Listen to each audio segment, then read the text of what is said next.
First of all, the EPAC TV News welcomes everyone.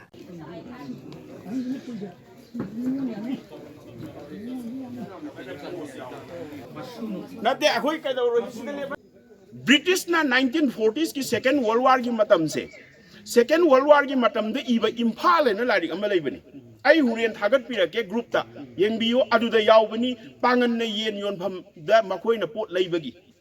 British ki sarkar ki moi ki Second World War ki lakpa kangbuna yen yon pham dagi yen leibagi wari yawbani hai se colonel anina Second World War ki documentation tawba lakpa da makoi na kaithien da hui yolambagi su yawri Mafamjida Aduna tribe na hui yolambe yai pangan na magi saigi yen yon bani magi sinpamdo adudagi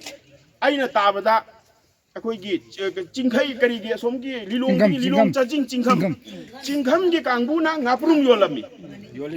yolami now si singse na si gi ngarang nan thogak pa angang sing na proper research taw dabida pangai ta haijalaga akoi gi history se chanai phunai nan bane nai di khalli ado ahan sing akoi gi major community da gisu gyan taba mi di loina tai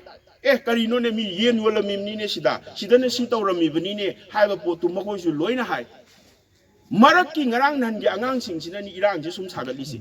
ana history si pangi te isan ba yadi haiba potu ni now aduma yen yon pham gi issue ma leire masima aina civil organization yawbagi aina thamning bagi wani na maru aina nupilan gi wafam se la ase nupilan se aina maru aina chahet na rai se 1996 ki December da ni hai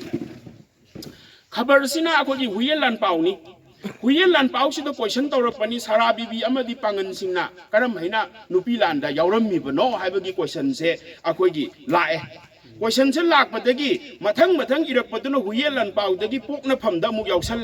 January gi 1997 da so pangan na kadai yawrammi bano nupilan se na muk tawre sigi khabar ani sigi dagi ni irang se sagal aga asai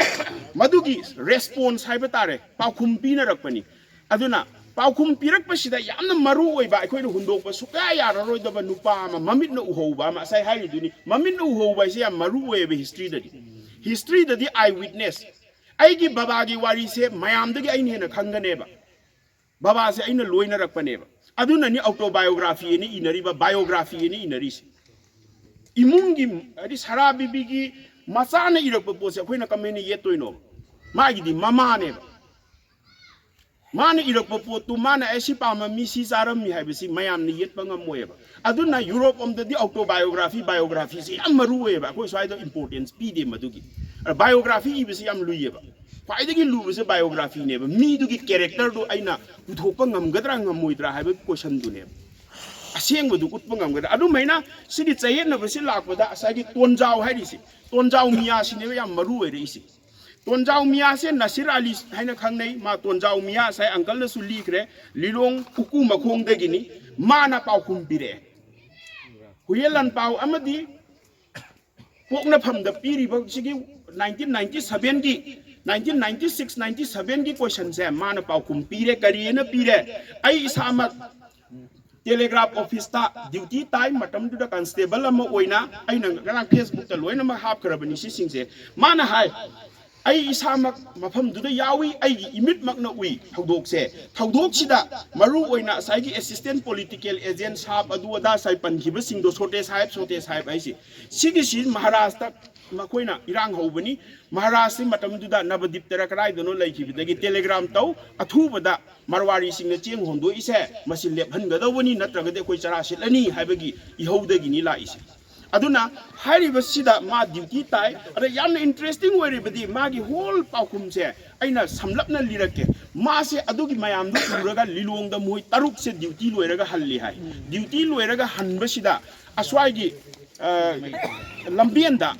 nupi mayam ama bande mataram ina lauraga leirammi hai tonjau sina halakpada mamanaba manga siga maga taruk ni halak pasida makoi gi sibai gi koyet matam du da angang ba yetli phurit ka lit pasida masidi leire British ki sipoi sing leire na la en makoi se mafi maron se loina mulhawi hai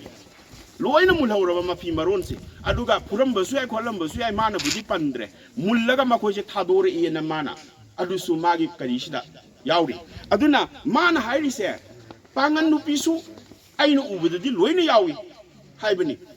सेंगना हायरबदा अदगे अनी सुबा समझलगा अनी सुबदा अखोइगी सिदगी like कै इरंबा हसन सिना अमुक clarification नमा मानसु हायरे मतम दुदा बाजार हायबदा इहौ हौबसे लोइनमक यावी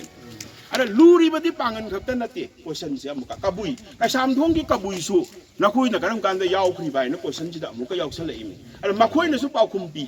अखोइसु याहौवेना अदुना हारिबा पोटसिदी community अमा खक्ना हौबा करी ओइना उहंदोरे मदुदी यारोय अखोय यावी हायबनी यावी हायबसिगी पोटसि लाकबदगिदी करी तौरे उमदो थोगे उमदो से याम चावना रोल लवी आई इसामा उमदोगी फंक्शन याम यावरे उमदो से स्वाइदे यूनाइटेड मणिपुर मुस्लिम वुमेन्स डेवलपमेंट ऑर्गेनाइजेशन उमदो हाइसे खाबै सोइदा कोक्तादा यावरे मोई फंक्शन से अदु कोना थंगदि बाटोन हाइरखिद्रे करिगिनो खंगदे आइसे याम थवा यावनो कोक्ता तानगा थौरगा अको याम नुंगाइतना लिरमबनी अना सुमाइना तवे उमदो सिना याम चावबो रोल लवे मखोइना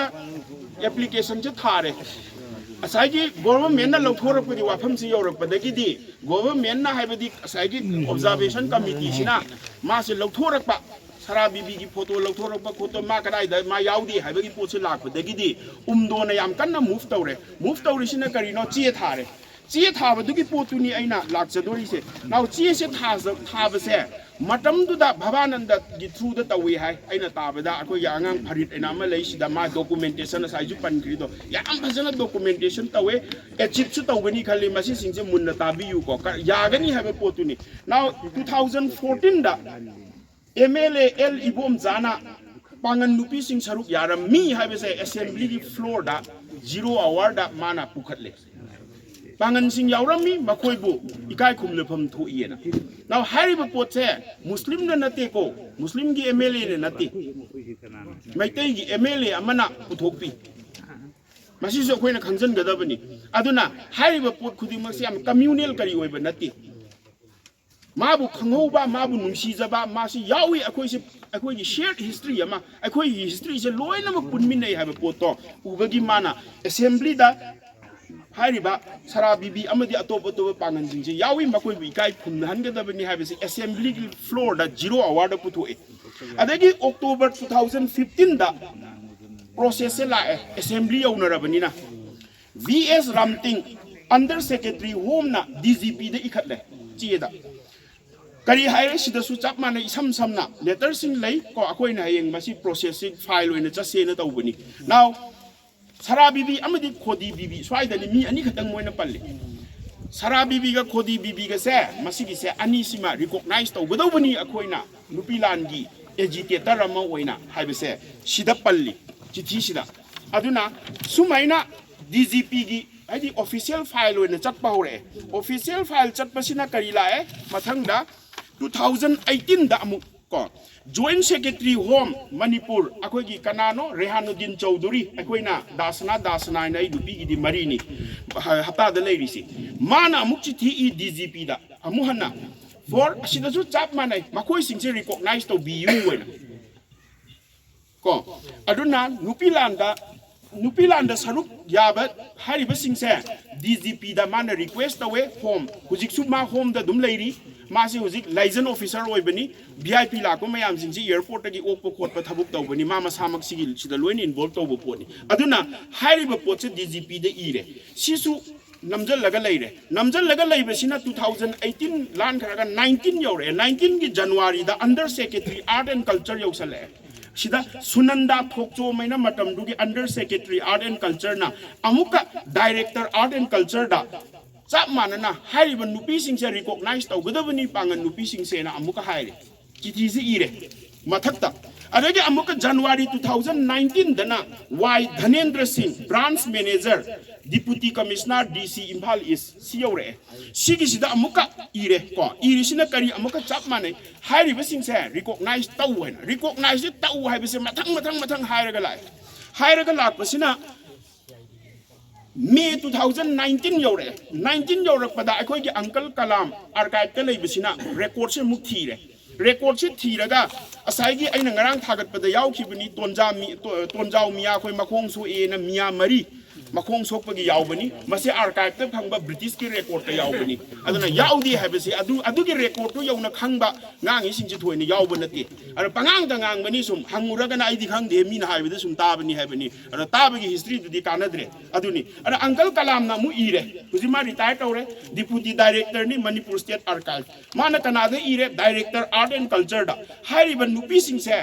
रिकॉग्नाइज तौगदौबनी हाइबसे करिगिनो माना मरम पीरे मरम सिदा करी इगी हाइबा मतमदा आइना आर्काइव तगी थीबा मतमदा मरी लेनबा डॉक्यूमेंट सिंग फंगेना अदुगी डॉक्यूमेंट दुनी हुजिक कुगी वुमेन्स एजिटेटर गिदा लिसमा सोकपगी नुपी दी नतबा नुपा सोकपगी यावरिदो पांगन नुपा खरा सो ये तौबदो अदुगी 1940 द सोकपगी वारिनी अदु मैना तौरगा डॉक्यूमेंट सिंगसी मरु ओइना कनागी थ्रू दगी मसिगी प्रोसेस चला इनो हारगा उमदोगी थ्रू दगी उमदोना याम चाउना रोल लवे चिठी से थाजल लगा गवर्नमेंट सिना थागतले अदिदुगा ओचे अदुम ची ओइना दुम लैबा लैरगा मसी थबुक ओइना ओनदबनी